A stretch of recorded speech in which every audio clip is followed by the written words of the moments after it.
రైతులందరికీ నమస్కారం. Welcome back to our channel. ఇప్పుడే అందిన తాజా శుభవార్త, రైతు బంధు డబ్బులైతే ప్రభుత్వం అయితే విడుదల చేయడం అయితే జరిగింది. ఈరోజు మీ అందరి ఖాతాల్లో జమ చేస్తున్నట్టు ప్రభుత్వం అయితే స్పష్టత ఇవ్వడం కూడా అయితే జరిగిందనమాట. మీరందరూ అయితే మీ ఖాతాలు అయితే చెక్ చేసుకోండి. ఈరోజు మీ ఖాతాల్లో డబ్బులు అయితే పడబోతున్నాయి. ఇక్కడ అరెకరం నుంచి మొదలు పెడితే ఎకరం, 2 ఎకరాలు, 3 ఎకరాలు, 4, 5, 10, 15, 20 ఎకరాల లోపు రైతులు ఎవరైతే ఉన్నారో వీళ్ళందరి ఖాతాల్లో ప్రభుత్వం అయితే డబ్బులు అయితే విడుదల చేసిందనమాట. మీరందరూ మీ ఖాతాలు చెక్ చేసుకోండి. మీ ఖాతాల్లో డబ్బులు అయితే తప్పకుండా అయితే ఇప్పుడు పడే ఉంటాయి. అయితే ఇక్కడ అమౌంట్ విషయంలో మీ అందరికి ఒక స్పష్టత కూడా నేను చెప్పబోతున్నాను. మొత్తంగా వచ్చేసి 33 జిల్లాలకైతే ప్రభుత్వం అయితే అమౌంట్ విడుదల చేశామని చెప్పేసి మనకైతే చెప్పిందనమాట. 32 జిల్లాలకు మనకైతే అమౌంట్ అయితే పడ్డాయి.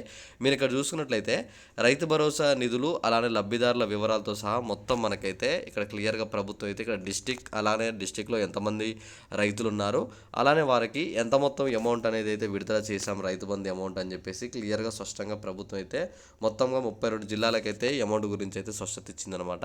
మీరు ఇక్కడ చెక్ చేసుకొని మీ ఖాతాలో డబ్బులు పడ్డాయా లేవా అని చెప్పేసి కూడా తప్పకుండా అయితే నాకైతే వీడియో కింద అయితే కామెంట్ చేయండి. అలానే మీరు ఈ వీడియోని మీ తోటి రైతులకు కూడా షేర్ చేస్తే వాళ్ళకు కూడా తెలుస్తుంది అనమాట అమౌంట్ పడ్డాయా లేవా అని చెప్పేసి అయితే. అలానే ఇక్కడ మీకు అమౌంట్ విషయంలో ఇంకొక స్పష్టత ఇవ్వాలి. కేవలం ప్రభుత్వం అనేది సాగు భూములకు మాత్రమే అమౌంట్ అయితే విడుదల చేస్తుంది కాబట్టి తప్పకుండా మీ భూములు సాగు భూములు అయినట్టయితే తప్పకుండా మీరేం దిగులు చెందాల్సిన అవసరం లేదు. మీ అందరి ఖాతాల్లో డబ్బులు అయితే పడతాయి. ఒకవేళ మీ భూములు అనేవి సాగు భూములు కాకపోతే మాత్రం మీ ఖాతాల్లో డబ్బులు అయితే పడవన్నమాట. అదొకటి గుర్తుంచుకోండి. అయితే ఇక్కడ అమౌంట్ విషయంలో మీ అందరికీ ఇంకొక క్లారిటీ ఇస్తున్నాను. తప్పకుండా ఈరోజు మధ్యాహ్నం నుంచి అలానే మనకి సాయంత్రం 4 గంటల లోపు మీ అందరి ఖాతాల్లో డబ్బులు అయితే పడబోతున్నాయి అనమాట.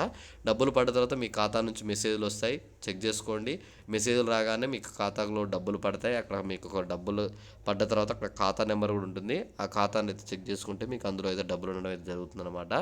ఓకేనా? ఇంకా మీకు ఏమైనా డౌట్ ఉంటే కామెంట్ చేయండి. ఈ వీడియోని మీ ఫ్రెండ్స్ అండ్ ఫ్యామిలీ మెంబర్స్కి అందరికీ షేర్ చేసేయండి.